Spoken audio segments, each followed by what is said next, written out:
앞에 있는 화면을 참고하시고요. 자신의 성경책을 읽으셔도 더욱 좋겠습니다. 3장 1절입니다.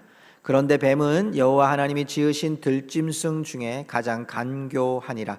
뱀이 여자에게 물어 이르되 하나님이 참으로 너희에게 동산 모든 나무의 열매를 먹지 말라 하시더냐?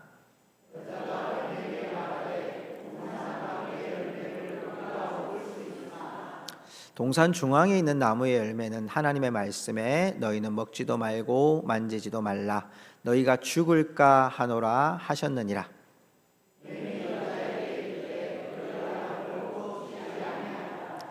너희가 그것을 먹는 날에는 너희 눈이 밝아져 하나님과 같이 되어 선악을 알 줄 하나님이 아심이니라.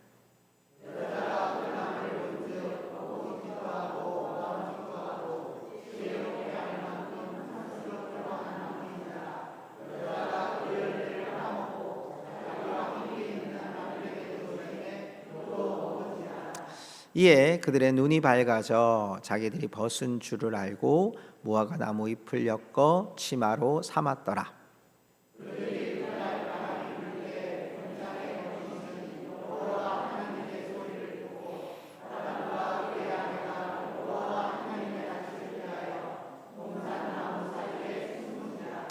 여호와 하나님이 아담을 부르시며 그에게 이르시되 내가 어디 있느냐?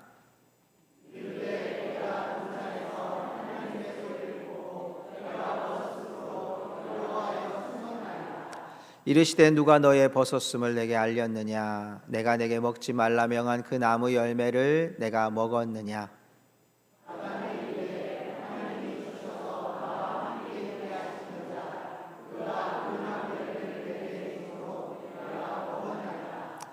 여호와 하나님이 여자에게 이르시되 내가 어찌하여 이렇게 하였느냐? 여자가 이르되 뱀이 나를 꿰므로 내가 먹었나이다.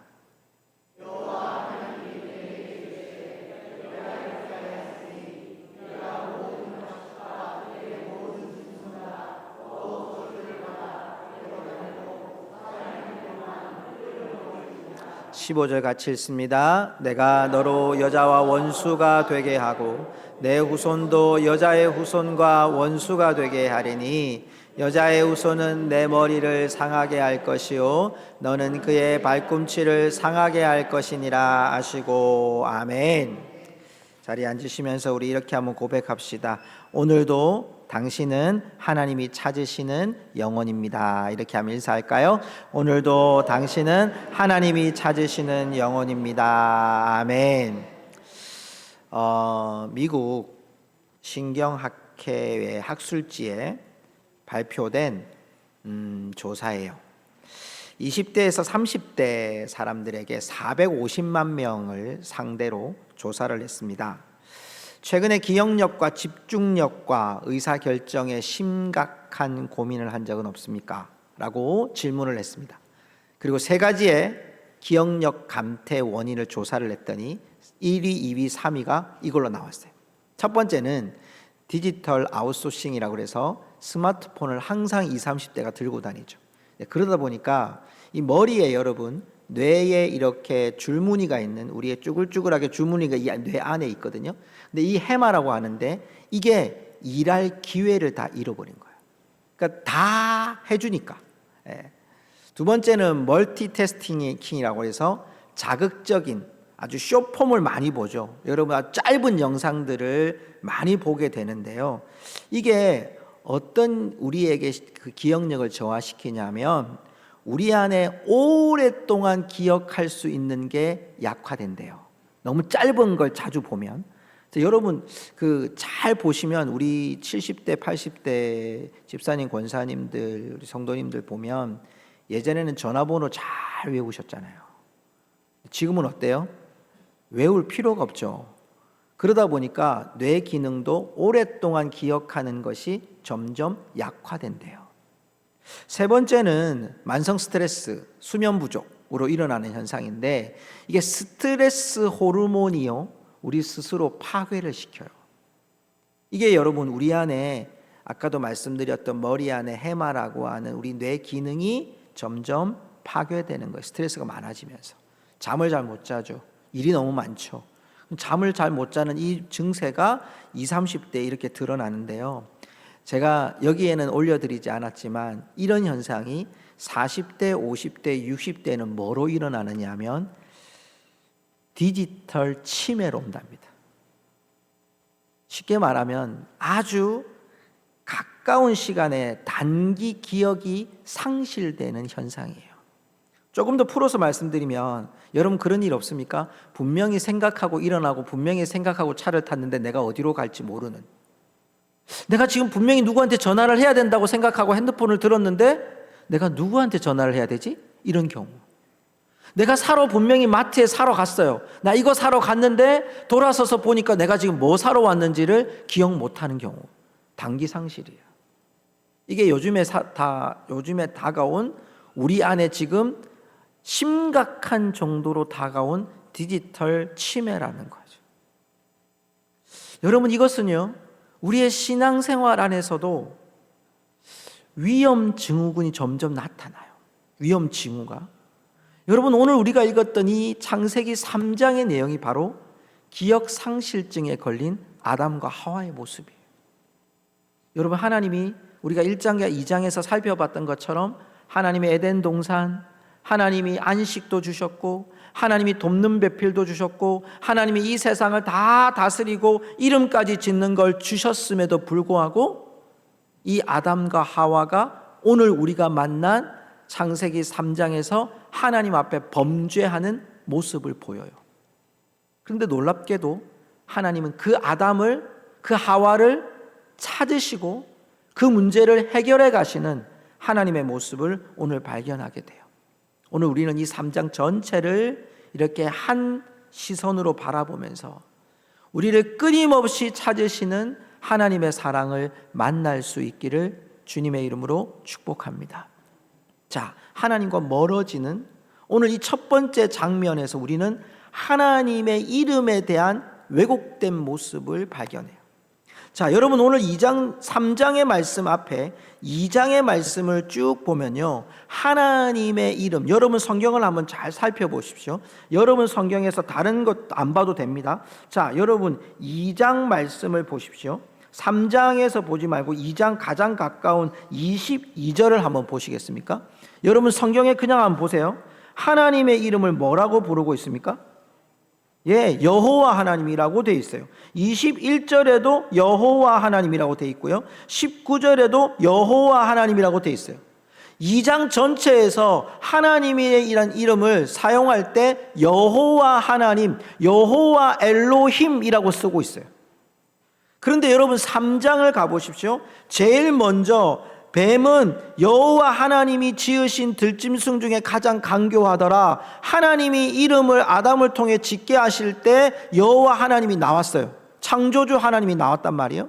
그런데 그 다음부터 보십시오.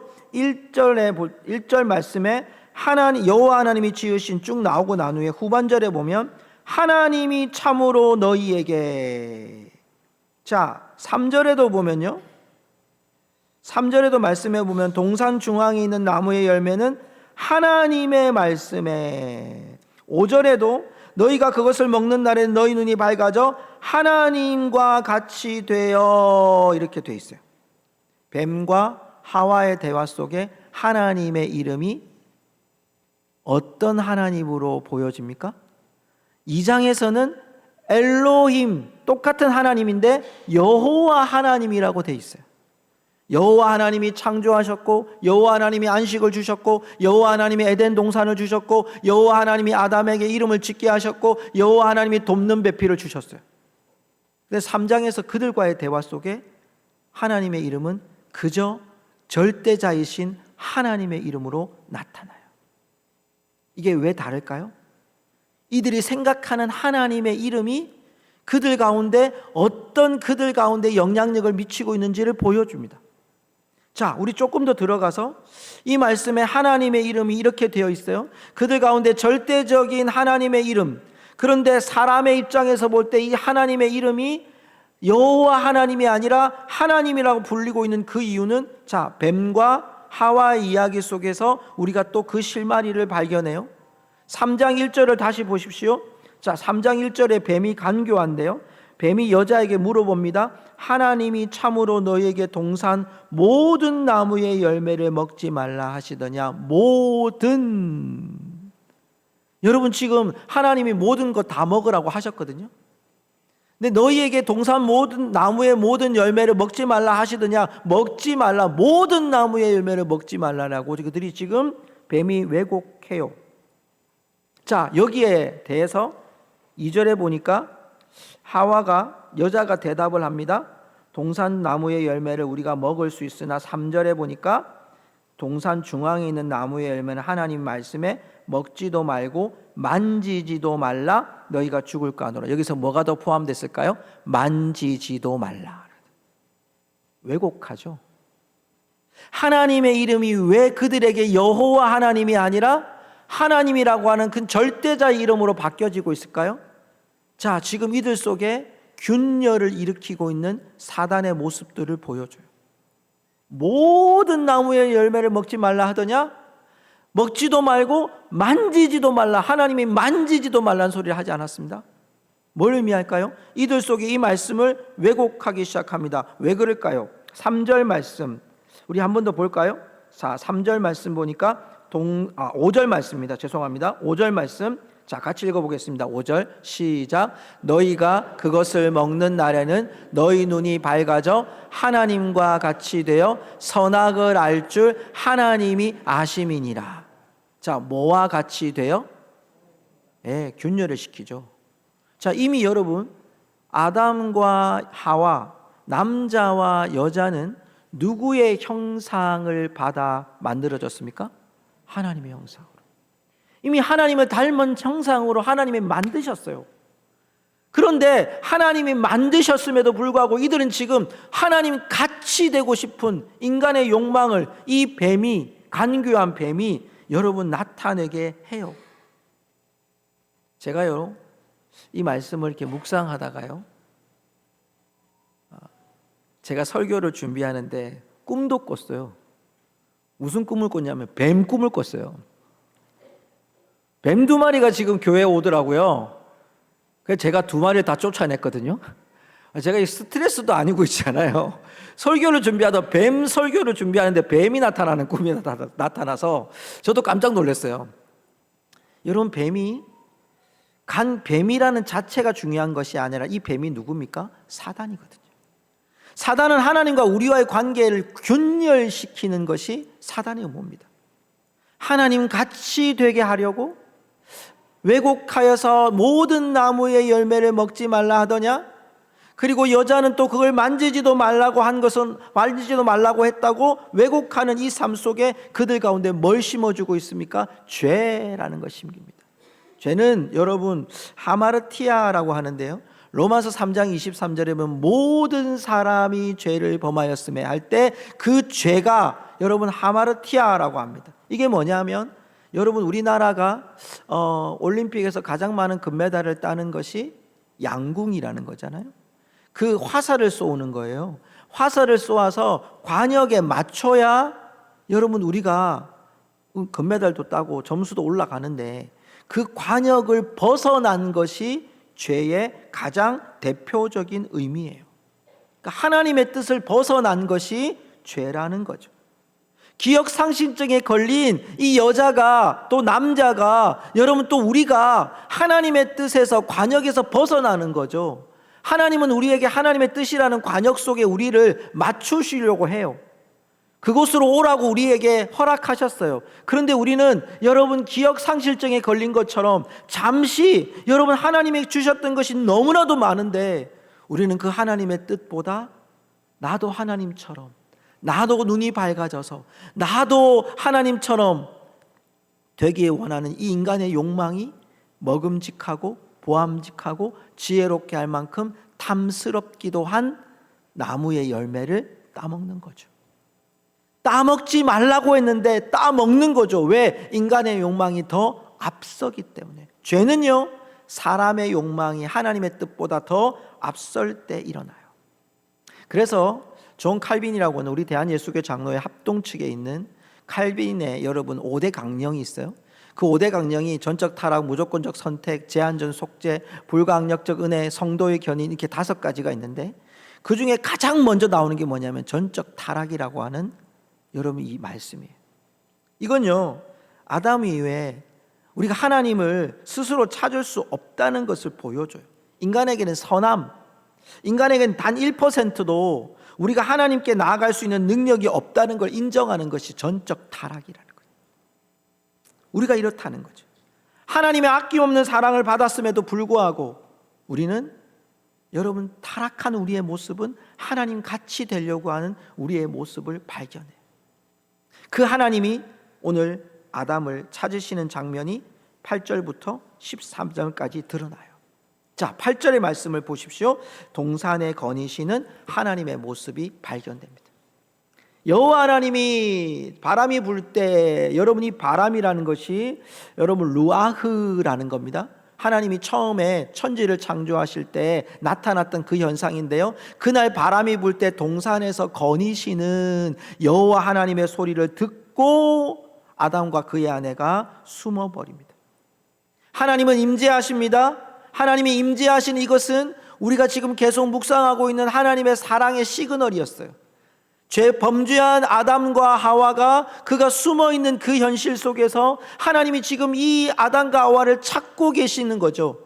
동산에 거니시는 여호와 하나님의 소리, 시그널이에요. 하나님 앞에서 이 아담은요, 정말 쿵쾅쿵쾅하는 여러분 두려움의 발자국 소리입니다. 어쩌면 마치 부모에게 잘못한 자녀가요, 부모가 왔다는 초인종 소리를 들으면 마음이 쿵 하고 떨어지는 것처럼 이제 금방 내가 잘못한 게 드러나겠구나, 나는 그 마음의 조바심, 초조함 앞에, 사건의 전말이 드러나는 그 상황 앞에 오늘 여러분, 이 하나님은 아담을 찾으시는 그 발자국 소리를 내미시고 있는 거죠.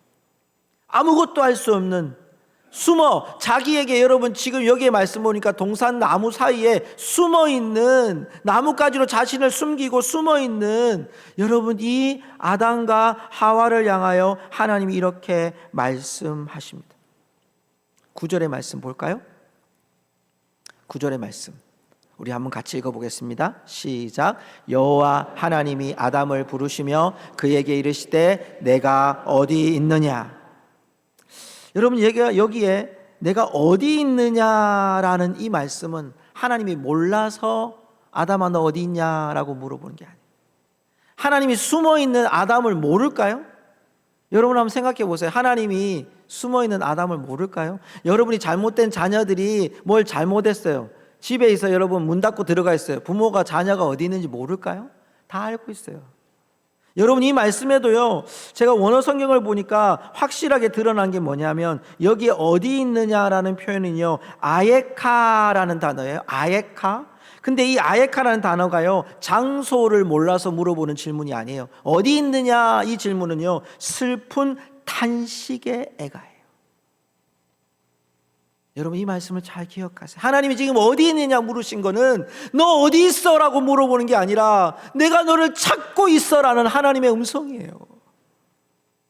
아담아, 내가 슬프다. 너는 내가 사랑받을 자리에 있어야 될 아담인데, 하와인데 너는 지금 어디 있냐? 죄를 짓고 어디 숨어 있냐? 아담아 너 어디 있냐? 하나님 알고 있는 거예요. 죄를 지은 아담을, 죄를 지은 하와를 알고 있는 거예요. 그 비참한 자리에 서 있는 아담을 향하여 하나님이 부르시는 거예요. 아담아 어디에 있느냐? 너 지금 죄를 짓고 어디에 숨어 있냐? 너 나한테 와야 되잖아. 사랑받는 그 자리에 있어야 되잖아. 내가 너에게 준 에덴 동산에 있어야 되잖아. 내가 너에게 돕는 배필을 줬던 그 사랑의 장소, 너와 내가 사랑을 나눴던 그곳에 너는 있어야 되지 않냐? 하나님이 죽이려고 지금 부르신 게 아니에요.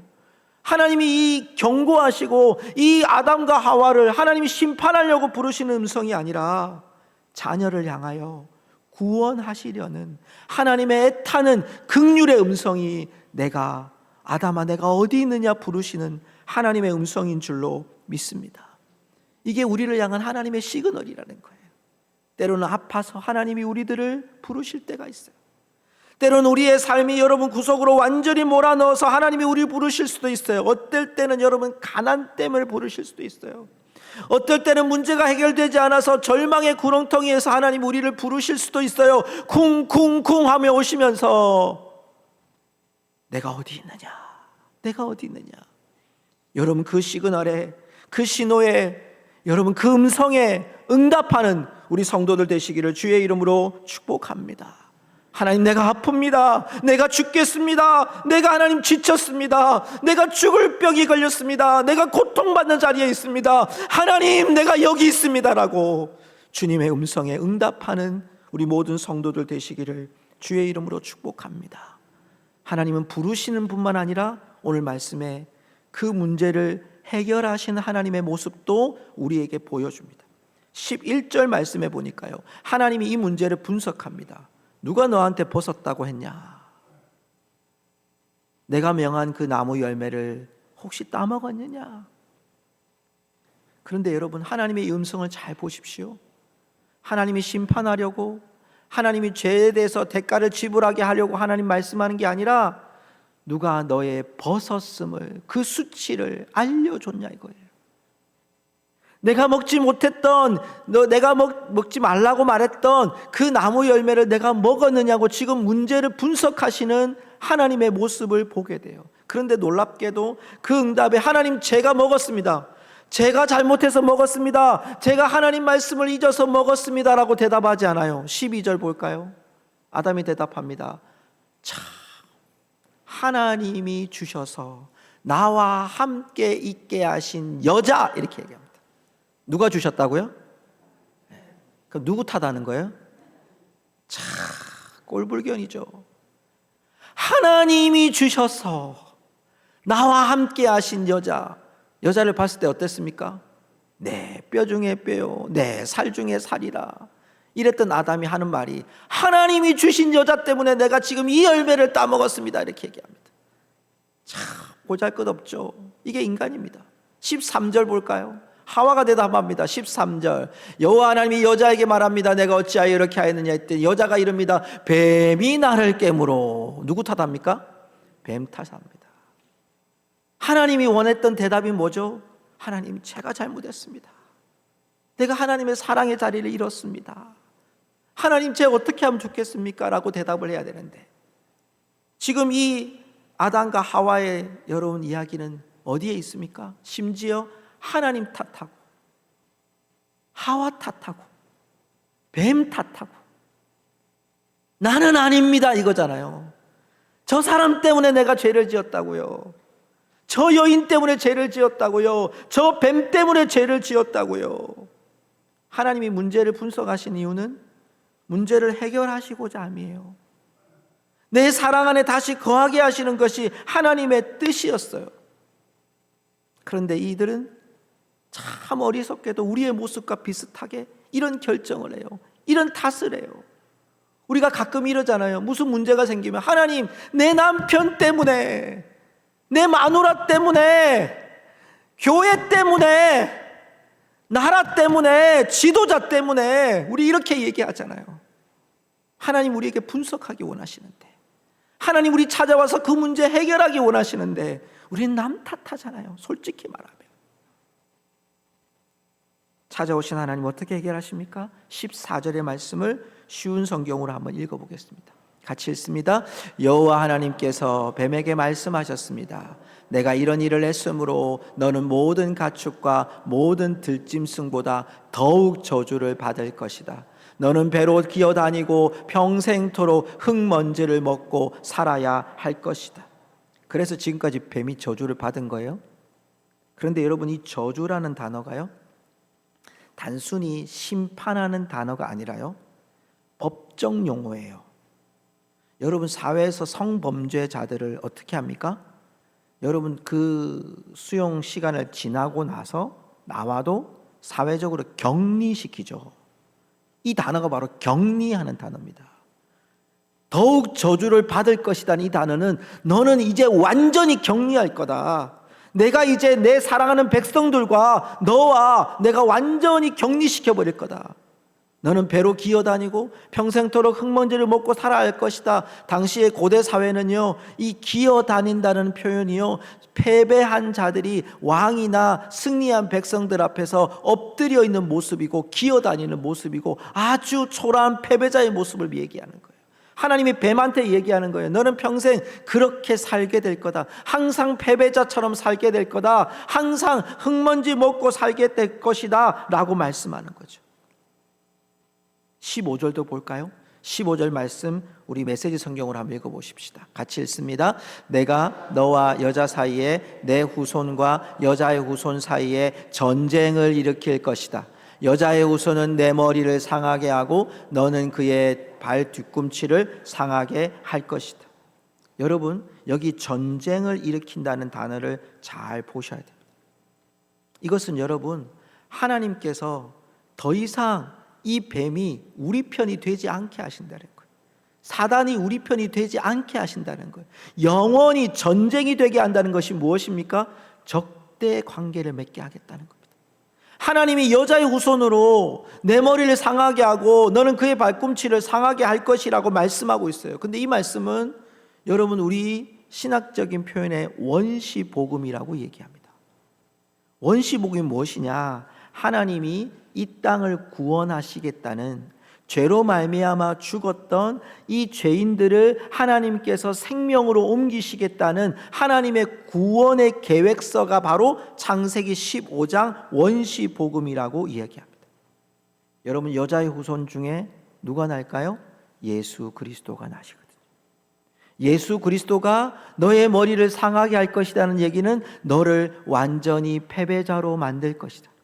예수 그리스도의 이름으로 우리에게 부활로 완전한 승리를 주신다는 것이 바로 창세기 3장 15절의 원시복음, 첫 번째 하나님이 이 땅을 향하신 약속이었다는 사실입니다. 여러분, 물론 남자는 일을 해야 되고 여자는 아이를 낳는 고통이 있습니다.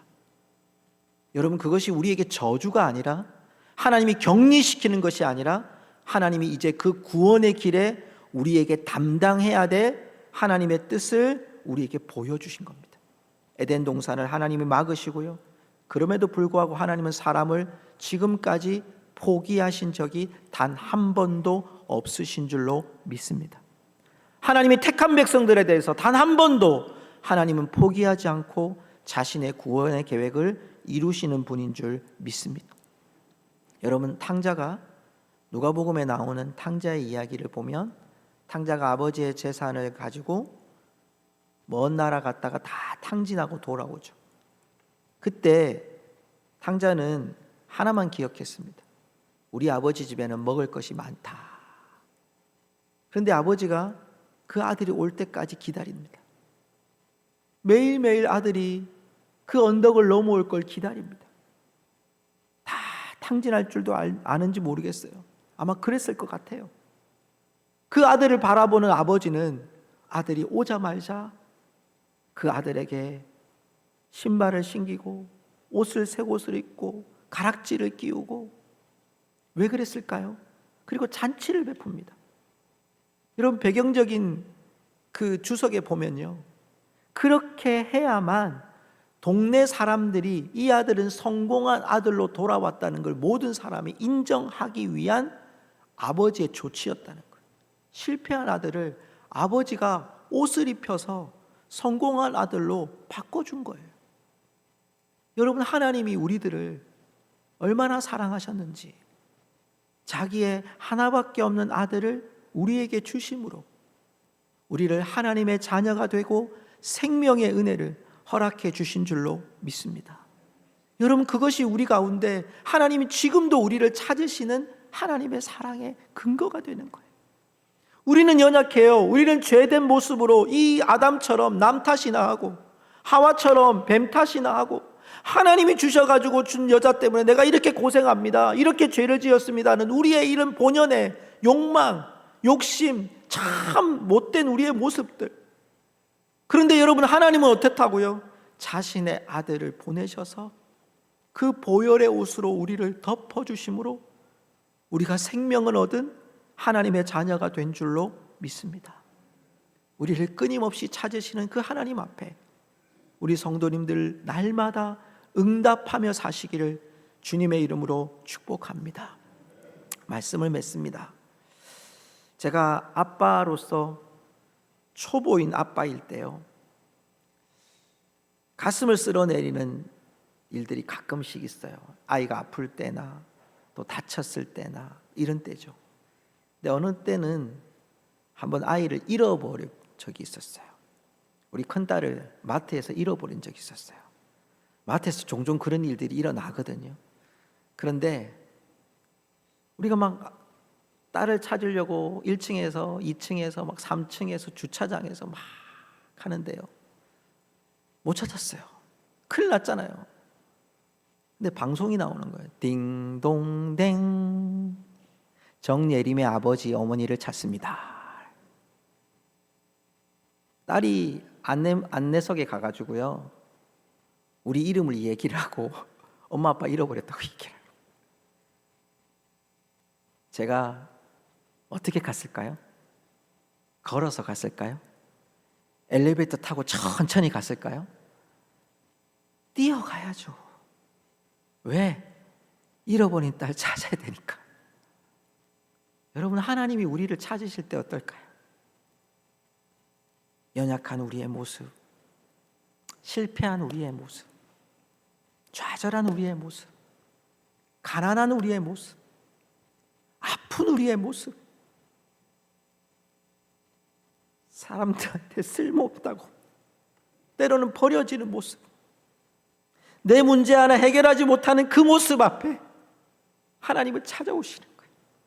아담아 어디 있느냐?